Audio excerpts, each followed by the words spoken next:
Ahora, José Luis González Valvés, experto en energía. Señor Valvé, muy buenos días. Muy buenos días. Aquí en la mesa, en la tertulia, tenemos muchas preguntas. Es verdad que ayer compareció el presidente del Gobierno 2 veces, tardó mucho en hacerlo y la verdad es que tampoco ofreció muchas explicaciones. Habló de una anomalía, de la desaparición de 15 gigavatios en 5 segundos. ¿Qué significa esto? Vamos a ver, la única fuente de energía que ayer estaba suministrando 15 o más gigavatios era la solar. Estaba suministrando como el 60% de toda la generación que se suministraba en España.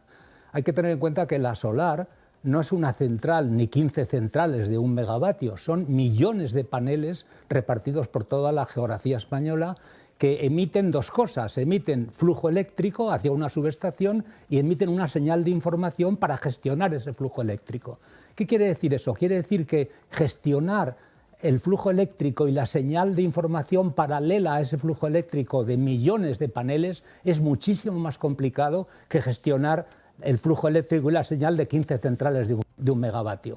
Entonces, esa enorme complejidad le hace mucho más susceptible, es mucho más frágil y es mucho más sencillo o más fácil que tengan o una avería o que tengan una intrusión de tipo cibernético. Pero creo que la clave es esa, la clave es que había millones de paneles que entre todos juntitos emitían flujo eléctrico y una señal que a través de muchísimas subestaciones y a través de muchísimas redes llegaban a una central que era la central de red eléctrica desde donde esa capacidad de generación se supone que se distribuye al resto de España. Cuando falla eso, no hay capacidad de respuesta, no hay ninguna fuente de energía, ni la nuclear, ni el gas, ni la hidroeléctrica, que puedan sustituir a esos 15 gigavatios de energía solar. Ni tampoco Francia puede hacerlo, porque nuestra capacidad de conexión con Francia, aunque en algún momento se dijo que también como implicando la capacidad de conexión con Francia en el problema, no creo que sea así, porque nuestra capacidad de conexión con Francia es un 3% de la energía que producimos y además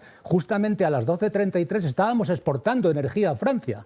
Justo después de ese momento, cuando se produce el apagón, empieza a exportarnos Francia a nosotros, pero automáticamente el sistema se desconecta porque Francia es incapaz de suministrarnos de repente 15 gigavatios. En resumen, creo que la clave de la cuestión es la enorme complejidad de gestionar el flujo energético y la señal de millones de paneles repartidos por toda España.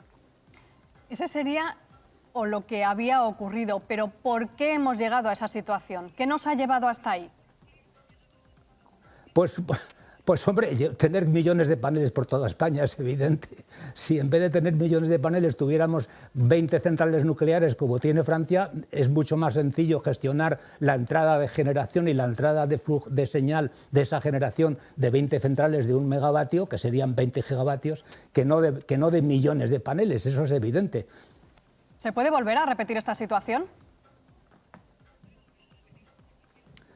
Pues lamentablemente es muy difícil porque la secuencia por la que ese flujo de energía de los paneles llega a la central desde donde se distribuye esa generación es muy complicada. Hay una serie de subestaciones, hay una serie de sistemas, hay un SCADA, hay unas interfaces y claro, ese sistema tiene que ser muy robusto, que probablemente no lo sea como debe de ser y tiene que estar muy rodado. Y claro, déjeme que le diga una cosa un poco lateral. Dicen los fabricantes de coches que el mejor coche que fabrican suele ser el último de la serie, porque la mejor prueba para un coche es los millones de conductores que lo experimentan y que le transmiten al fabricante las pegas que ha tenido.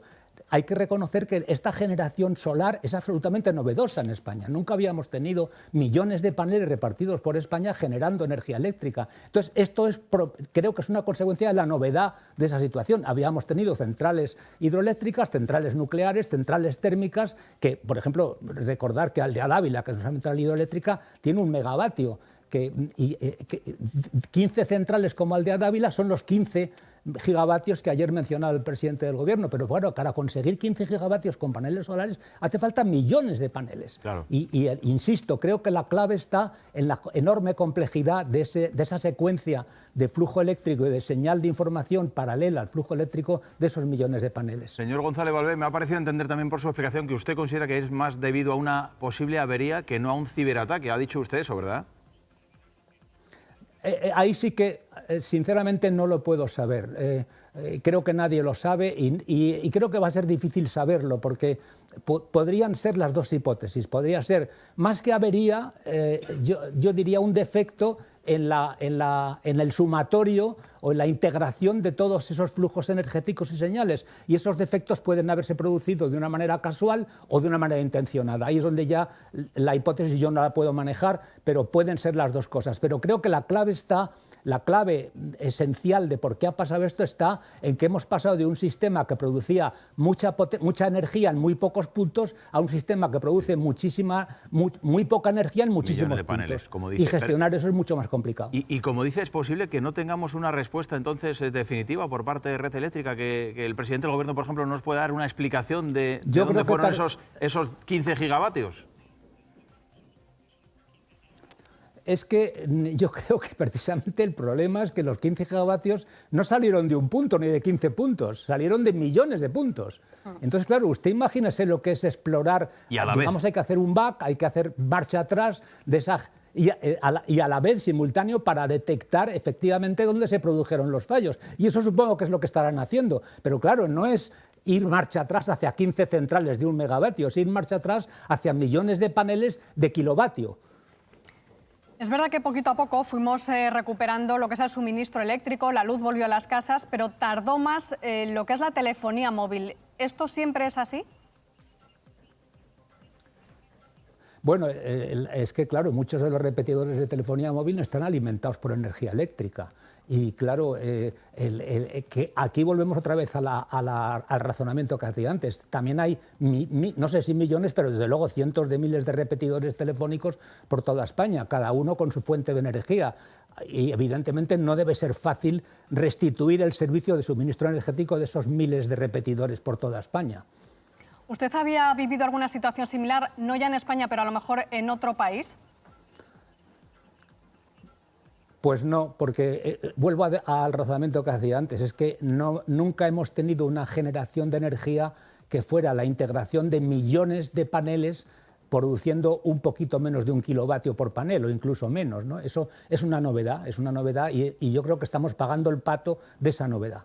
Señor González Valvé, ¿por qué Portugal dice que el apagón se produce por España? ¿Que ellos también sufren el apagón porque hemos tenido el problema nosotros? Sí, claro, porque no es...